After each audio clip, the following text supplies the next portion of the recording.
सम्माननीय सभापति महोदय, पूज्य गुरुजी और गुरुमा वृंद, एठारे उपस्थित मोर प्रिय छोट बड़ भाई भौणी माने, पवित्र गुरु दिवस अवसर रे मते किछि कहिबार अनुमति मिलिथिबारु मु मो निजकु गौरवान्वित मने करुछि। गुरु शब्द हेउछि दुईटी अक्षरर समाहार।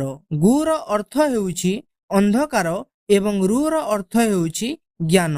अज्ञान रूपक अंधकारु मुक्त करी जे आमको ज्ञान रूपक आलोक प्रदान करिथांती से हेउचंती प्रकृत गुरु। गुरु भगवान को सह तुलनीय।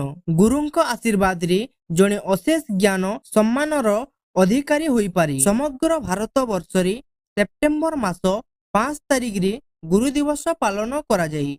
एही दिवसटी भारतर पूर्वतन राष्ट्रपति डॉक्टर सर्वपल्ली राधाकृष्णन जन्म दिवस अटे।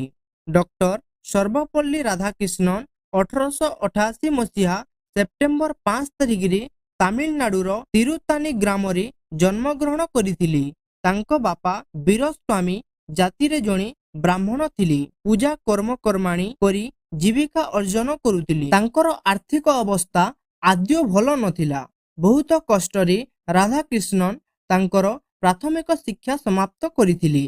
हाईस्कूल शिक्षा बुरहिज कॉलेज रु कॉलेज शिक्षा एवं माड्रास ख्रिस्टियन कॉलेज रु दर्शन और तर्कशास्त्र रे बीए और एमए शिक्षा लाभ करिथिले। से माड्रास विश्वविद्यालय रु दर्शन शास्त्र रे प्रथम श्रेणी रे उत्तीर्ण मध्य होइथिले। से 1909 मसीहा रे माड्रास प्रेसिडेंसी कॉलेज रे असिस्टेंट प्रोफेसर भावरे जोग देले। से इंग्लैंड रो सर्वोच्च उपाधि ऑर्डर ऑफ मेरिट पद पाइबार सौभाग्य अर्जन मध्य करिथिले। से थिले जणे आदर्श शिक्षक। से छात्र माननकु बहुत भलो पाउथिले। राधाकृष्णनकर महान चरित्र नीति और आदर्श समस्त शिक्षक समाज पई एक उत्कृष्ट दृष्टांत। परवर्ती समय रे से 1952 मसीहा रे भारतर उपराष्ट्रपति, तापरे 1962 मसीहा रे भारतर द्वितीय राष्ट्रपति हेबार गौरव अर्जन करिथिले। विभिन्न क्षेत्र रे उल्लेखनीय सफलता पई तांकु भारत रत्न सम्मान रे सम्मानित करा जायथिला। शिक्षक माननक पई प्रति देशवासी दृष्टि आकर्षण करिबा उद्देश्य रे निज जन्मदिन को गुरु दिवस रूपे पालन करिबा पई भारतर जनसाधारण को से निवेदन कले।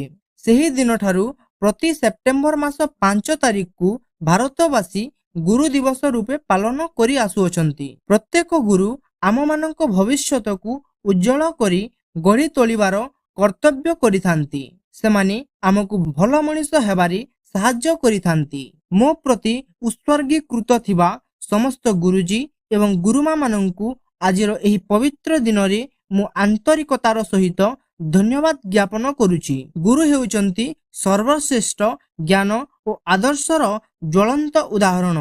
तेणु कहा जाए गुरु ब्रह्मा गुरु विष्णु गुरुदेव महेश्वर गुरु साक्षात परम ब्रह्म तस्मै श्री गुरवे नमः। मु एतिके कही मोर वक्तव्य शेष करुछि। धन्यवाद।